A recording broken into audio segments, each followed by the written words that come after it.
In the event of an extraterrestrial arrival, would aliens really be as aggressive towards us as they sometimes are in the movies? It's a possibility. Like us, they could have predatory instincts that help them rise to the top of their food chain, and they'd perhaps need a ruthless edge to advance enough to find and travel to Earth in the first place. And according to newly declassified documents, it seems that sinister potential shouldn't be underestimated.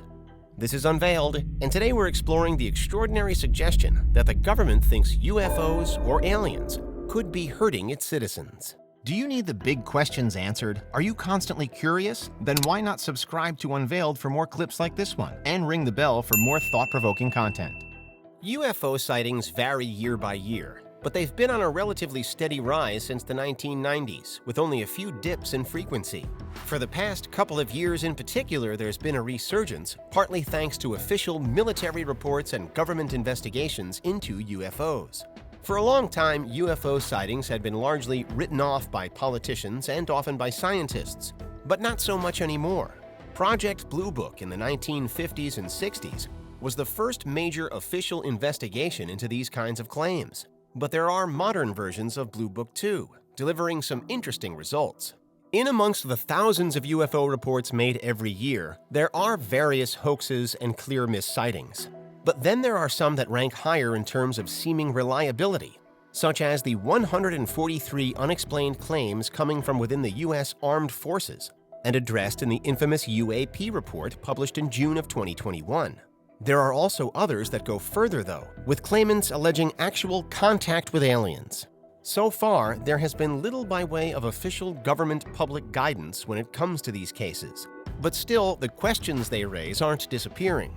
What would an extraterrestrial visitor want with us? And why would they put us through some of the various ordeals that alien abduction stories include? While the U.S. government hasn't exactly shouted their message from the rooftops, however, there seemingly has been at least some investigation made. It's just been mostly kept under wraps. Between the years 2007 and 2012, we know that there was the Advanced Aerospace Threat Identification Program, or ATIP.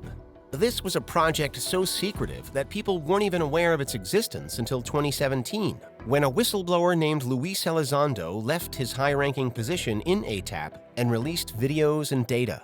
The videos quickly attracted attention because they contained clearly real footage of strange objects performing apparently supernatural feats of movement in the air.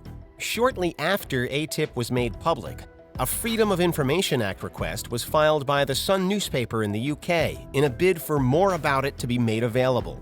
And in April of 2022, according to reports by the Sun, the Pentagon released around 1,500 pages of related information, covering topics such as alien abduction, secret technology, and more. There were sections of the documents that weren't released for security and privacy reasons, but the parts that were made public are nonetheless interesting.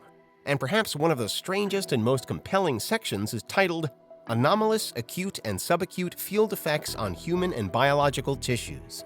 Peel back the jargon, and what we're basically dealing with here is a document that lists all of the injuries reportedly linked to UFO sightings and potentially alien technology.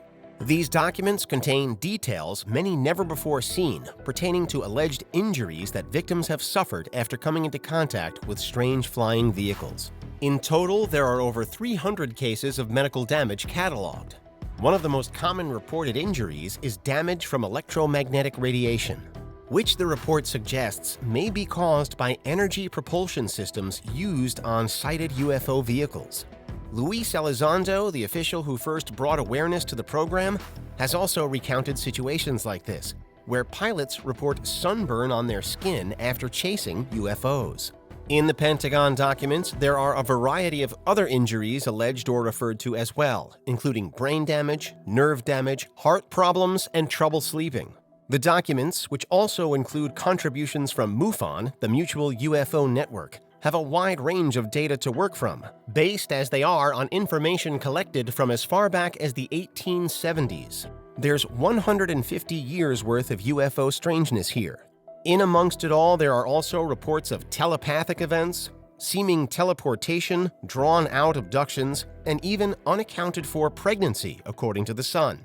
While it may be rare for government figures to vocalize their stance on UFOs then, this yield of information makes it clear that UFO reports aren't always totally ignored.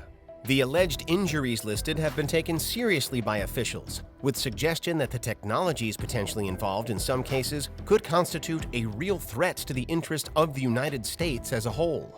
Importantly, while we are dealing with UFO and alien stories here, there are various non-alien explanations that can be considered. One conclusion, for example, is that many of these strange encounters may more simply warrant the possibility that there are weapons and aircraft of Earth that the US government doesn't know about yet. Unknown but terrestrial tech that could still cause injury to an unsuspecting passerby, so the idea goes. In an effort to make sense of the whole range of cases covered then, there are also attempts to categorize paranormal encounters. For example, with a UFO sighting, was the craft flying of its own accord or did it have a pilot?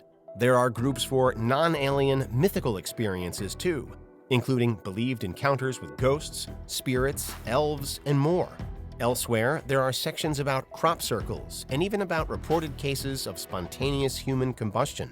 On the one hand, these documents, released by the Pentagon, remember, and covering the ATIP secret government program, read something like an ideas meeting for sci-fi movie makers. Many of the most prevalent alien blockbuster tropes do feature. But really, that's a big part of the revelation. Again, ATIP and these papers are significant first and foremost because they show that the government is taking a real interest in the claims of UFOs around the country. There evidently is some acknowledgement that something strange is happening. And considering the lengthy UFO injury list that's covered, there is a seeming concern on some level for the health and well-being of those who experience a UFO encounter. There are reported plans for the Pentagon to continue expanding its UFO research in the future, too, as the official stance looks likely to get even more hands-on in the next few years. Indeed, much of this might seem as just the latest initiative toward reverse engineering. Whether it's genuinely alien or not, whenever reports of an unknown aerial object are put across a desk in the US government, there are alarm bells ringing. With this in mind, parts of the 2022 information release suggest studying UFOs purely for tech advancement reasons. If there's something with an apparent invisibility cloak, for instance, then how has that happened? And how can the US make sure that its invisibility cloaks, if they have them, are all up to date? Drones are all the rage nowadays, but if there's a drone out there that does things that your drones can't do, then you've got a problem, regardless of whether it's really alien or not. In terms of the injuries sustained, again, might there even be a way to study those to ascertain precisely what had caused them? It's another possibility. There have been government UFO reports before this and declassified documents, and many have received more fanfare. But still, the implications here are significant. ATIP wasn't a secret by the time these most recent papers surrounding it were released. But here we see more about the motivations that were behind it. The government, it seems, is worried about the existence of unknown technology and the harm that it has done and could do. In the modern world, UFO reports are being continually declassified and new footage is emerging. So could there also be a growing sense of unease within the authorities? Finally, the report also detailed the attempts of Senator Harry Reid to look into UFOs in depth. Reid was the early driving force behind ATIP, continually pushing for more to be done in response to UFO claims. But he has faced various blocks along the road and has before suggested that despite the recent progress, there is still much more that the government hasn't released. This is still a developing story then, and there could be further revelations to come. But that's why the government thinks UFOs or aliens could be hurting its citizens.